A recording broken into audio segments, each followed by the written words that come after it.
Na Web Rádio Amparo, Gotas de Teologia, com o professor Miguel Ângelo. Olá, meu irmão e minha irmã, a paz de Jesus. Aqui é o professor Miguel Gomes e estamos, como você já sabe, começando o nosso programa Gotas de Teologia. A gente vai passar aí alguns sábados estudando o ano litúrgico, está certo? E, na verdade, por que se chama ano litúrgico? Ano litúrgico é o tempo em que a igreja celebra todos os feitos salvíficos operados por Deus em Jesus Cristo, tá certo? Então, como a gente tem, por exemplo, a gente está no ano de 2024, já estamos quase no finalzinho do ano de 2024, nas portas do ano de 2025.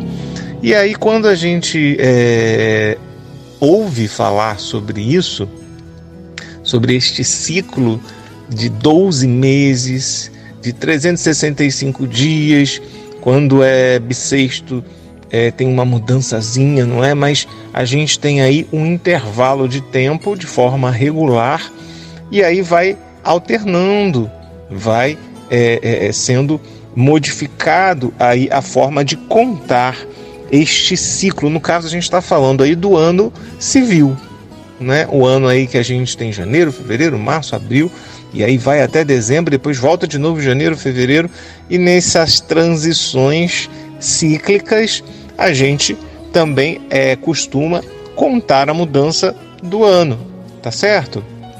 E aí tem o Réveillon, tem toda aquela festa. Estamos aí no âmbito civil, ok? No âmbito até mesmo das sociedades, das culturas diversas. Estamos falando aqui da cultura ocidental.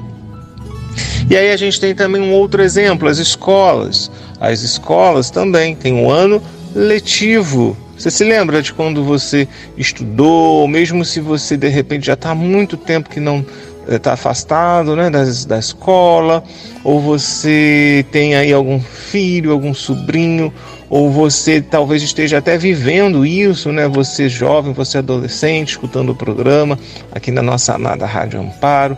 Você talvez também possa ser um professor ou uma professora, enfim, você tem aí a referência do ano letivo, do ano escolar, que é aí dividido por bimestres.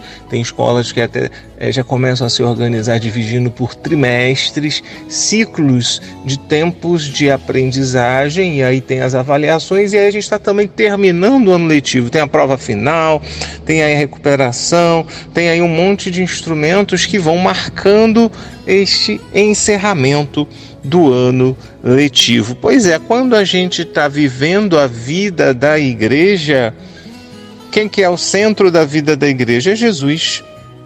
A salvação operada por Jesus para todo sempre, para toda a humanidade, e não só para toda a humanidade, mas para tudo que é criado antes, durante e depois da sua vinda aqui, não é? No mistério da encarnação. É muito forte, é muito poderoso esse mistério, porque é o próprio núcleo da nossa fé cristã. E aí a igreja, por ser convocada, experimentando e vivendo esse mistério no seu dia a dia, ela vive isso dentro de uma estrutura de tempo chamada ano litúrgico, que é então este ciclo anual, onde a igreja comemora o mistério de Cristo. Certo? Então essa é a primeira ideia do ano litúrgico. É um tempo onde a igreja, de forma oficial, ela celebra, ela torna célebre, ela comemora o quê? O mistério de Cristo. Desde a sua encarnação, ou seja, o momento em que Deus, na pessoa do Filho, assume a história da humanidade, fazendo-se um conosco. É o Deus conosco que encarna na nossa história, que assume a condição humana por amor. E aí, esse desenvolvimento desse mistério na nossa história, no nosso tempo, até o dia de Pentecostes, e aí depois a ascensão, e aí todo o tempo da igreja, né, onde nós aguardamos a segunda vinda do Senhor. Então, o ano litúrgico, neste sentido, é esse tempo, repleto de sentido, de simbolismo religioso. Dentro desse ciclo de tempo, dentro desse vamos dizer assim, dentro deste ciclo temporal, marcado de símbolos, de cores, de tempos,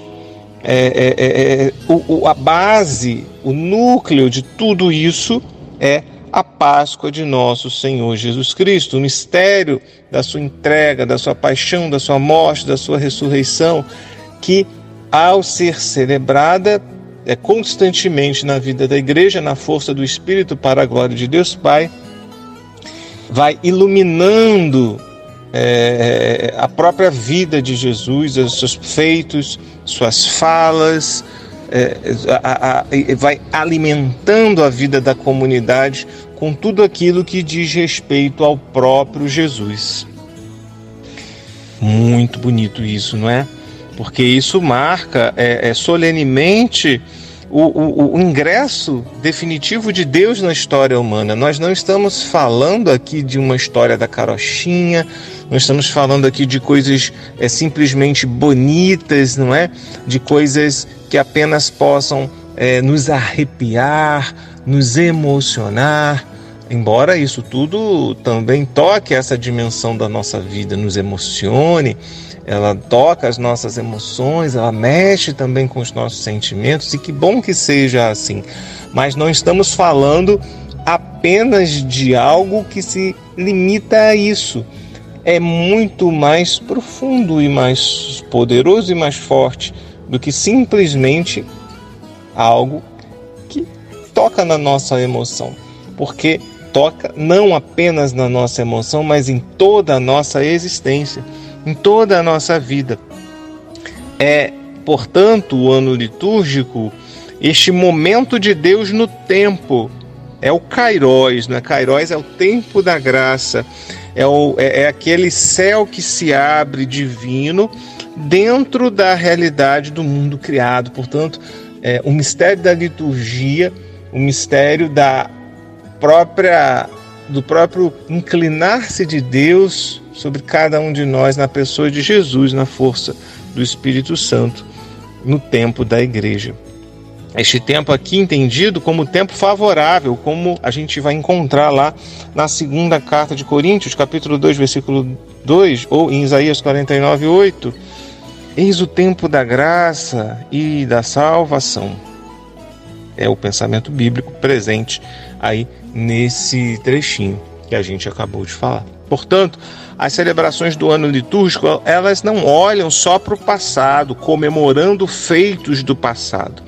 Ela também e principalmente aponta para um futuro, apontando para o eterno, fazendo neste mistério da liturgia os feitos do passado e a espera pelo futuro, né, o futuro que há de vir em Cristo Jesus.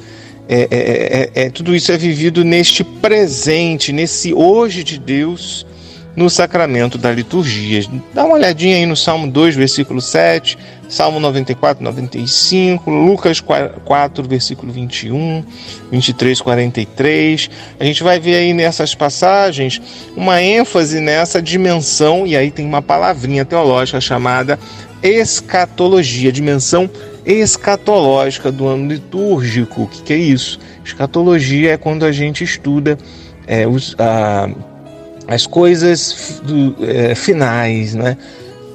A gente vai aprofundando esse mistério das últimas coisas, o mistério aí do final deste tempo, as coisas que dizem respeito ao final dos tempos. Ano litúrgico finalizando, tem então como o coração, e aí a gente resume o mistério pascal de Jesus, que é o centro vital de todo o seu organismo. O coração de Jesus pulsa de amor por nós e enche o corpo da igreja e da vida dos cristãos, portanto, da vitalidade divina. Olha, então é muita riqueza quando a gente fala sobre o ano litúrgico. No nosso próximo encontro, a gente vai ver quando se inicia o ano litúrgico e mais algumas características deste tempo favorável de Deus para nós. Eu espero você, um abraço, fica com Deus. Gotas de Teologia, com o professor Miguel Ângelo.